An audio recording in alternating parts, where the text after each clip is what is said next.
வணக்கம். Ambattur greater Lions சங்க உறுப்பினர்கள் எல்லோருக்கும் காலை வணக்கம். இந்த காணொளியின் மூலமாக நான் உங்களை இன்று காலையில் 8 மணிக்கு நடக்கவிருக்கும் மாதாந்திர கூட்டத்திற்கு ஒரு தனிப்பட்ட முறையிலே உங்களை அழைக்கின்றேன். நீங்கள் எல்லோரும் அந்த கூட்டத்திலே கலந்து கொள்ள வேண்டும். ஏனெனில் வருகின்ற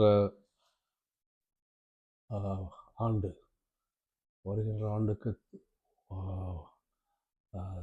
சங்கத்திற்கு தேவையான தலைவர், செயலாளர், பொருளாளரை தேர்ந்தெடுப்பதை பற்றி பேசவிருக்கின்றோம். அதற்காகவும் மற்ற ப்ராஜெக்ட் விஷயங்களை பற்றியும் பேசவிருக்கின்றோம். எனவே தயவுசெய்து இந்த கூட்டத்திற்கு எல்லோரும் கலந்து கொள்ளுமாறு வேண்டி கேட்டுக்கொள்கின்றேன். நன்றி, வணக்கம்.